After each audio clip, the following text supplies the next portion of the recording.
भ्रष्टाचारी जनता पार्टी असं त्याचं रूप झालं आहे. असे सगळेच जर का त्यांच्या भ्रष्टाचारासमोर मान तुकवायला लागले तर कसं चालणार?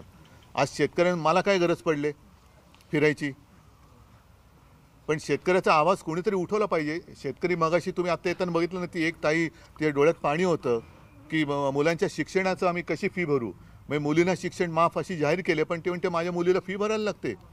मग हे जे वास्तव आहे ना, हे वास्तव जनतेसमोर आणण्यासाठी म्हणून मी हा दौरा केलेला आहे. तुम्ही शेतकऱ्यांशी संवाद साधत असताना स्थानिक स्वराज्य संस्थांच्या निवडणुका पण आहेत, पण पदाधिकाऱ्यांच्या देखील बैठका घेत आहे. हो, कोकणामध्ये देखील अशीच परिस्थिती आहे. कोकणामध्ये मी घेणार ना. आता जेव्हा पदाधिकाऱ्यांची तिथल्या बैठक घेईल तेव्हा तिथली माहिती घेईल. सिंधुदुर्गमध्ये राणे फॅमिलीच्या विरोधामध्ये शिंदे आणि तुमचा शिवसेना हे दोन्ही एकत्र येऊन मला मी आता गेलो की उद्या त्यांच्याशी बोलेन, काय त्याच्यातलं नेमकं काय आहे ते मला मी जाणून घेईन. पण येऊ शकता, एकत्र येऊ शकत. अरे हो, पण मला बोलू तर द्या ना. समजा नसेल काय आणि मी उगाच काहीतरी बोलायचं, त्याला काय अर्थ आहे? बघा, जे काय होणार आहे ते जगजाहीर होणार आहे.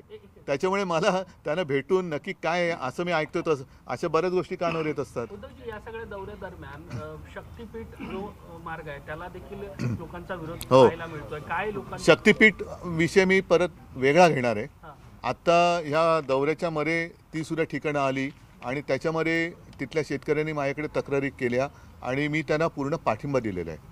त्याच्यामुळे शक्तीपीठ हा विषय यानंतर आम्ही तो सुद्धा घेणार आहोत. एक क्विंटल न्यूयॉर्कमध्ये कणखर नेतृत्व जे जवाहर मुमदानी हे निवडून आले होते, त्यांना तिकडच्या जाण होती शहराची. तसं आदित्य ठाकरे आपण पाहिलं तर मुंबईमध्ये खूप ऍक्टिव्ह आहेत. मला ही बातमी आता कळली आणि नाही, मी तुम्हाला महत्त्वाचा प्रश्न आहे, कारण मुंबईचं महापौर आदित्य मुंबईचा महापौर होणार ह्या अफवेचा उगम कुठून झाला ही मी थोडीशी माहिती घेतली पत्रकारांकडनं. तर मला असं कळलं की संघामध्ये चर्चा सुरू आहे की 10 वर्ष झाली मोदी देशाचे पंतप्रधान झाले, 5 वर्ष झाले गृहमंत्री अमित शाह आहेत, पण अजूनही त्यांच्या शहराचं नाव अहमदाबाद आहे, ते बदलू शकले नाहीत. म्हणून संघात चर्चा आहे की मोदी किंवा अमित शहानं परत अहमदाबादचं महापौर करून त्यांच्याकडनं प्रस्ताव घ्यायचा अहमदाबादचं नामांतर करण्याचा, असा प्रस्ताव संघात चालू आहे. पण ही संघाची अंदरकी बात आहे. कदाचित मोदी किंवा शहानं ते अहमदाबादचं महापौर करून त्यांच्याकडनं नामांतर, कारण काय बघा, अहमदनगरचं अहिल्यानगर केलं, तसं अजूनही विरोधी पक्षात असताना अहमदाबादचं ते कर्णावती करू बोलले होते. आता 10 वर्ष होऊन गेले, 11 वर्ष झाली मोदी पंतप्रधान आहेत.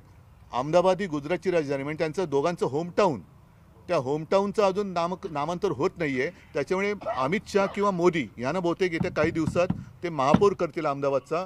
पालिकेत नामांतराचा प्रस्ताव मंजूर करून ते विधानसभात आणतील आणि आत्ताचे जे कोणी मुख्यमंत्री असतील तो मंजूर करतील, अशी मला अंदरकी बात ही कळलेली आहे. तेलंगणाचे मुख्यमंत्री रेवंत रेड्डी असं म्हणले, काँग्रेस म्हणजे मुस्लिम आणि मुस्लिम म्हणजे काँग्रेस.